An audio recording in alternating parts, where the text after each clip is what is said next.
Welcome back, friends, to another Mercy Moment Emery episode. And I know that this month is sacred. It's Mercy's month. And I just watched a video of the first time visiting the seminary. I said it again. In the video 5 years ago, I said the same thing. Seminary, no, cemetery. The cemetery that Mercy was buried in, and just reflecting and looking at all the dates and how young, how old, just the varying ages at a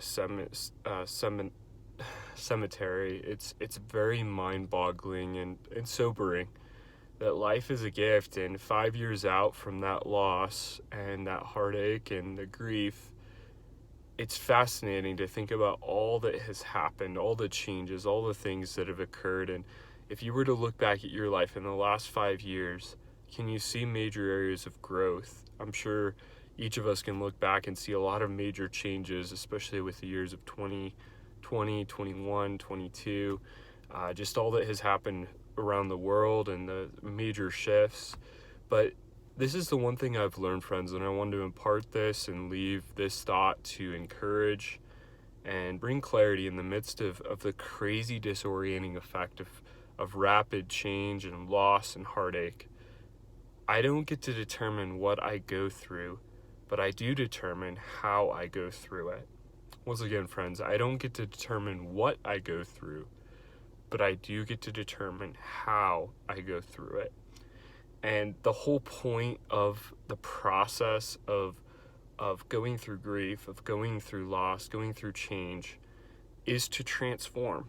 The goal is transformation. It's not to just complain and wander and worry and be frustrated, but to truly transform. Like, okay, what's here?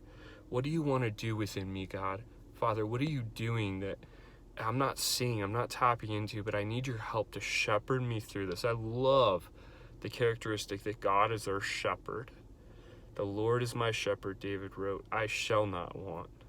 He makes me lie down in green pastures. He leads me beside still waters. He restores my soul. He guides me on paths of righteousness for his name's sake. Even though I walk through the valley of the shadow of death, I will fear no evil, for you are with me. Your rod and your staff, they comfort me. You prepare a table before me in the presence of my enemies. You anoint my head with oil. My cup overflows. Surely goodness and loving kindness, or goodness and mercy, will follow me all the days of my life, and I will dwell in the house of the Lord forever.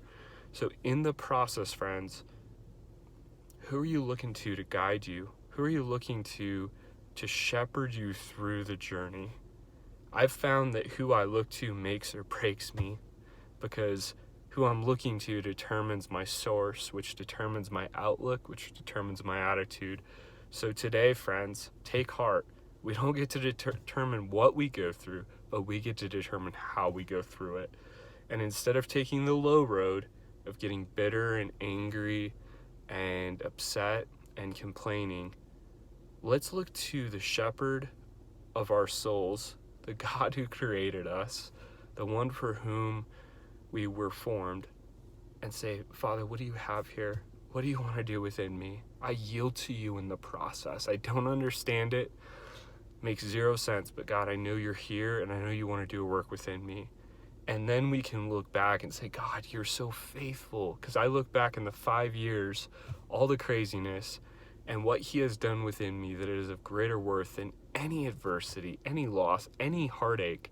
It all has purpose in his plan to prosper us, to give us a future and a hope, to draw us closer to him. Adversity is a calling card from God. Come close.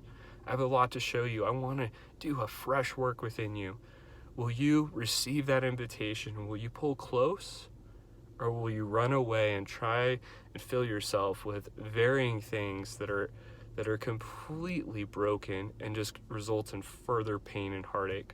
Or will you run to the Father and find healing, hope, and strength to not only carry on, but to thrive in the midst of adversity?